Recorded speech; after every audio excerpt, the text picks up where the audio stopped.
Holy crap, you're looking for like new, but with a used RV price tag?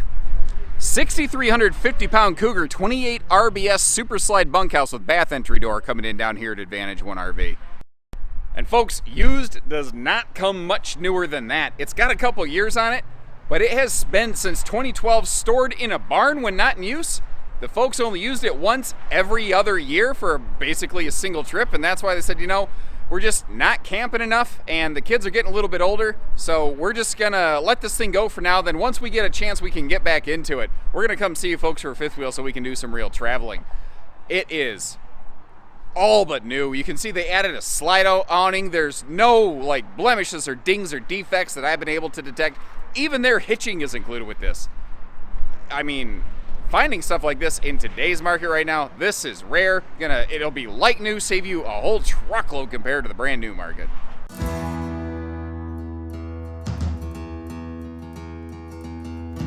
So yeah, despite the fact that this one's got a couple years on it, it is going to totally look like new because they, like I said, used it maybe once every other year, and the rest of the time it was stored inside a barn away from the weather. You can't give an RV better protection than that here in the Midwest. Keeping it away from the sun, the wind, the sleet, the snow, all that stuff is just the very best thing you can do to them. This is also, I like looking at stuff like this because this is kind of the fossil record predecessor to a personal favorite model of mine, the modernized Cougar 29BHS that we carry down at Haylett's. Very similar arrangement.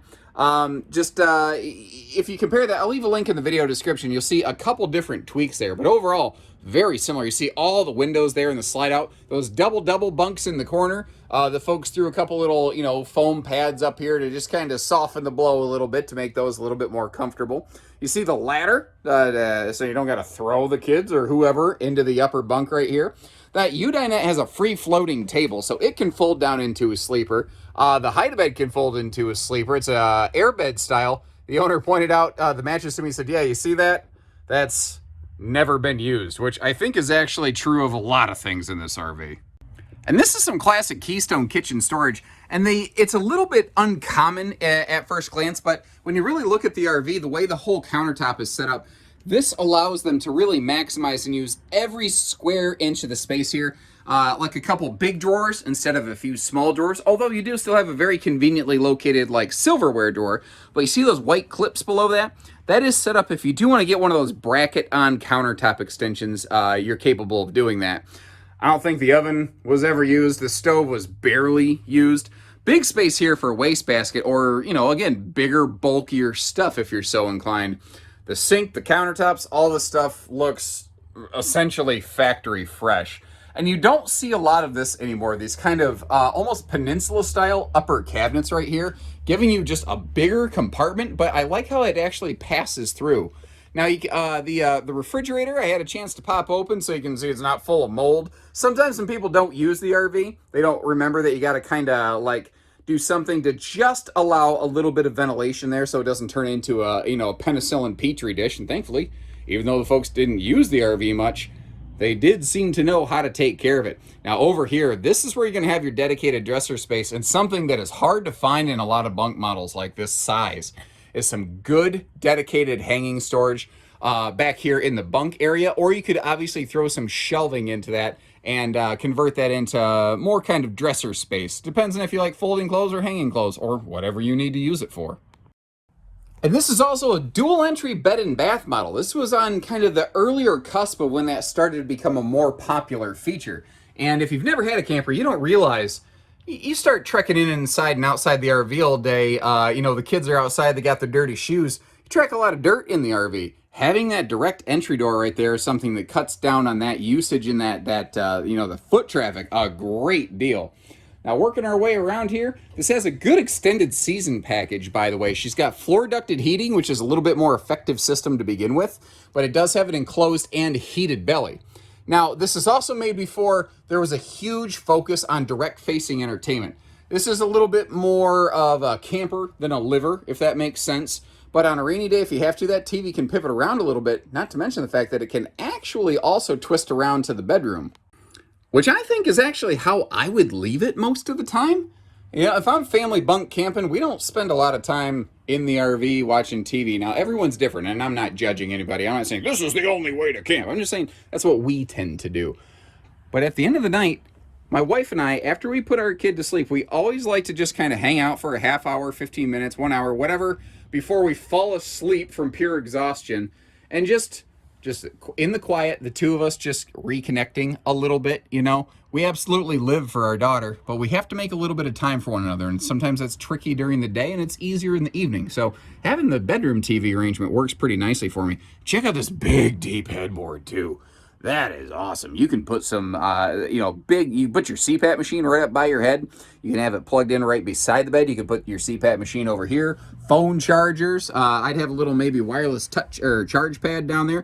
And that, by the way, is a 60 by 80 True Queen. One of the things that's actually really easy to miss here, Keystone doesn't do this a lot anymore, and I kind of miss it. It has a hidden, where's it at? There it is, laundry hamper. Now you see it actually goes down into the pass-through compartment. What you can do is leave yourself a laundry basket right there. It'll be right next to that baggage door when you get home. So you put yesterday's clothes in there today, and then when you get home, you can grab the basket real quick, you can get your laundry going, and then you can worry about unpacking, unloading, and resituating the RV for your next trip, kind of a little bit more at your convenience. And I had a chance to get the slide out closed on this one to give you a look at it in travel mode, and I'm glad I did, because that's actually one of the real strengths of this floor plan.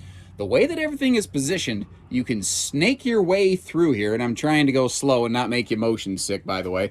And whether you come from the rear bathroom door or the front entry door, you have the ability to walk through and navigate the entire camper. The bathroom door does bump into the dinette a little bit, but it's not even tight. You can definitely still walk through here like I just did right there. And what really impresses me about this is the exterior. Now, it looks amazing because, once again, it was stored kind of indoors away from the weather, but it was also like seasonally cleaned and conditioned. They did everything they were supposed to do, even though they had it stored indoors all the time and probably didn't have to do all of that. They still did it. Now, this has a very large front pass-through compartment that does go all the way through. You see that aluminum structure there? And again, they are planning on eventually swapping back into a fifth wheel. They had no use for their weight distribution system, and they said, hey, if that helps somebody who doesn't have one, if it's going to be their first RV, if that helps the camper sell, let it go. Power awning covers both entry doors, which is also very nice. Now, this has a protective propane and battery shell cover on the nose. You do probably need to pop that off for travel purposes, but one of the nice things about it is when you're at your destination, or if the RV is just in storage, people aren't as inclined to try to, maybe grab one of your propane tanks or battery because it takes a little extra doing. And typically what I've found out over my years is that thieves tend to be lazy and they take the path of least resistance. So just by even having a shield up there, it makes people less inclined to mess with your stuff. Folks, Aftermarket added that slide awning cover right there. Not to mention the fact that down below here, this has a enclosed and heated belly. It has a 30,000 BTU furnace, which is pretty hefty and going to get you through all but really the most extreme weathers. Now behind that slide and under the bunks here, I'm glad this baggage door is here because it let me see something I was a little bit curious about inside. There's a lot of people who like to try to find a used bunkhouse, especially right now, and take the bunks out, like convert it into like an office kind of space. Now, I hate to see all that nice aluminum skeleton work there in the bunks get peeled out, but you notice how there's no like water heater and stuff down here. This could definitely be converted into an office, and what's interesting is it has side and rear access. Now, you see that big box right there. You might be going, what is that?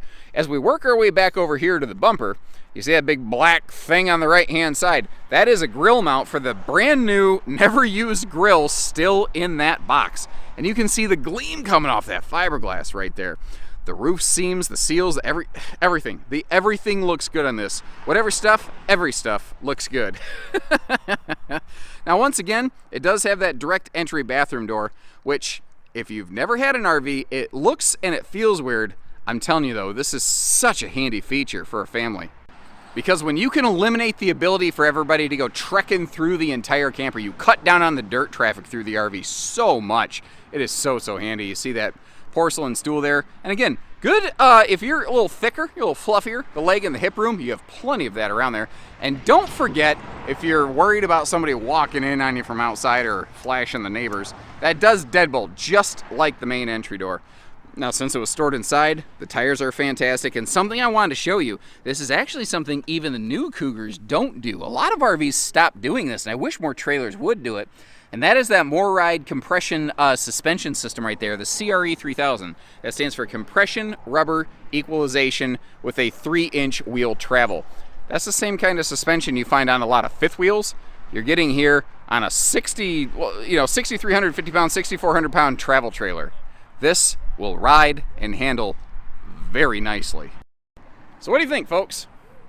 I still stand by my initial statement. Used it doesn't get much newer than that. Maybe a little. Maybe if they never ever used it. But it's pretty much a wash. That is about as close to brand new as I think you could get. I doubt this is going to last very long. We've always got a whole cycle of stuff coming in and out down here at Advantage One RV and down the street at Haylett RV. If this one happens to get picked off before you can get to it, let us know what you're looking for. We'll keep our eyes peeled for the next one. And if you are really looking for something quick, make sure you subscribe to these videos so that you can see stuff as soon as it comes out, because a lot of people are doing that. And as soon as I post something, a lot of times we have phones ringing on them very quickly. Short of that, if you need, there's hitching in it. If you'd prefer a different hitch, if you need us to set that up for you, if you got a trade, if you need financing, you need the RV delivered, we can arrange all that for you. When you're ready, we're ready, so give us a call. Take care, stay safe, have fun, and have an A1 day, everyone.